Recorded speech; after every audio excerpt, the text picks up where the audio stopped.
एक समय की बात है। मानसरोवर में सफेद हंस रहा करते थे। उन्हीं सफेद हंसों के बीच दो स्वर्ण हंस भी रहते थे। दोनों हंस बिल्कुल एक जैसे दिखते थे और दोनों का आकार भी अन्य हंसों की तुलना में थोड़ा बड़ा था। दोनों हंस समान रूप से गुणवान और शीलवान भी थे। फर्क बस इतना था कि उनमें एक राजा था और दूसरा उसका वफादार सेनापति। राजा का नाम धृतराष्ट्र था और सेनापति का नाम सुमुख। दोनों हंसों की चर्चा देवों, नागों, यक्षों और विद्याधर तथा लन्नाओं के बीच अक्सर हुआ करती थी। कालांतर में मनुष्य योनि के लोगों को भी उनके गुण सौंदर्य का ज्ञान होने लगा। वाराणसी नरेश ने जब उनके विषय में सुना तो उसके मन में उन हंसों को पाने की प्रबल इच्छा जागृत हुई। तत्काल उसने अपने राज्य में मानस सदृश एक मनोरम सरोवर का निर्माण करवाया, जिसमें हर प्रकार के आकर्षक जलीय पौधे और विभिन्न प्रकार के कमल जैसे पद्म, उत्पल, कुमुद, पुंडरीक, सौगंधिक, तमरस और कहलर विकसित करवाए। मत्स्य और जलीय पक्षियों की सुंदर प्रजातियां भी वहां बसाई गईं। साथ ही राजा ने वहां बसने वाले सभी पक्षियों की पूर्ण सुरक्षा की घोषणा भी करवाई, जिससे दूर दूर से आने वाले पक्षी स्वतंत्र होकर वहां विचरण करने लगे। एक बार वर्षा काल के बाद जब हेमंत ऋतु प्रारंभ हुई और आसमान का रंग बिल्कुल नीला होने लगा, तब मानस के वे दोनों हंस वाराणसी के ऊपर से उड़ते हुए जा रहे थे। तभी उनकी दृष्टि राजा द्वारा निर्मित सरोवर पर पड़ी। सरोवर की सुंदरता और उसमें तैरते रमणीक पक्षियों की स्वच्छंदता उन्हें सहज ही आकर्षित करने लगी।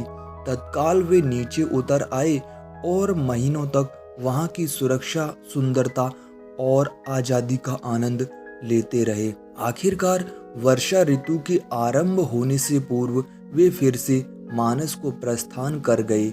मानस पहुंचकर उन्होंने वहां साथियों के बीच वाराणसी की कृत्रिम सरोवर की इतनी प्रशंसा की कि सारे के सारे हंस वर्षा के बाद वाराणसी जाने को तत्पर हो उठे।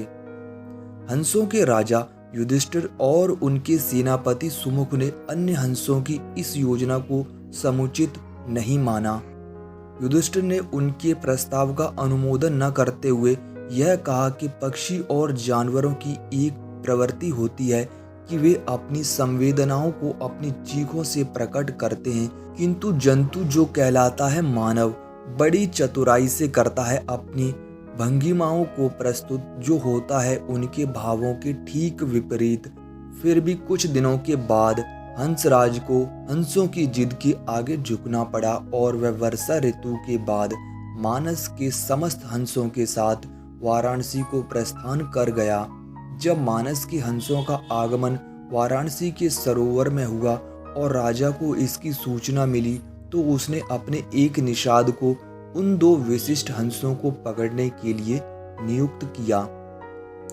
एक दिन युधिष्ठिर जब सरोवर के तट पर स्वच्छंद भ्रमण कर रहा था, तभी उसके पैर निषाद द्वारा बिछाए गए जाल पर पड़े। अपने पकड़े जाने की चिंता छोड़ उसने अपनी तीव्र चीखों से अपने सभी साथियों को तत्काल वहां से प्रस्थान करने को कहा, जिससे मानस के सारे हंस वहां से क्षण भर में अंतर्धान हो गए। रह गया तो केवल एकमात्र वफादार हमशक्ल सेनापति सुमुख। हंसराज ने अपने सेनापति को भी उड़ जाने की आज्ञा दी, मगर वह दृढ़ता के साथ अपने राजा के पास ही जीना मरना उचित समझता था।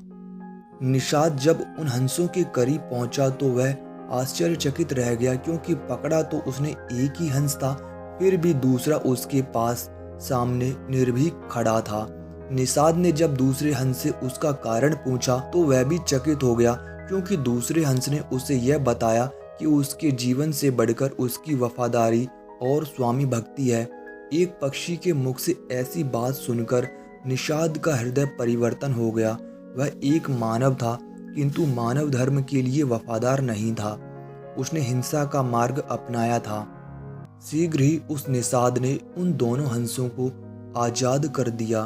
दोनों हंस कोई साधारण हंस नहीं थे उन्होंने अपनी दूरदृष्टि से यह जान लिया था कि यह निषाद निसंदेह राजा के कोप का भागी बनेगा। अगर निषाद ने उसकी जान बख्श दी तो उन्हें भी निषाद की जान बचानी थी। इसीलिए तत्काल वे निषाद के कंधे पर सवार हो गए और उसे राजा के पास चलने को कहा। निषाद के कंधों पर सवार जब वे दोनों हंस राज दरबार में पहुंचे तो समस्त दरबारीगण चकित हो गए।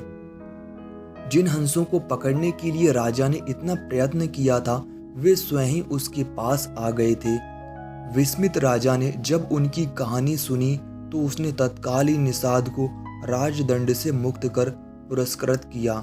उसने फिर उन ज्ञानी हंसों को आतिथ्य प्रदान किया तथा उनकी ज्ञान भरी बातों को राज दरबार में सादर सुनता रहा। इस प्रकार कुछ दिनों तक राजा का आतिथ्य स्वीकार कर दोनों हंस पुनः मानस को वापस लौट गए।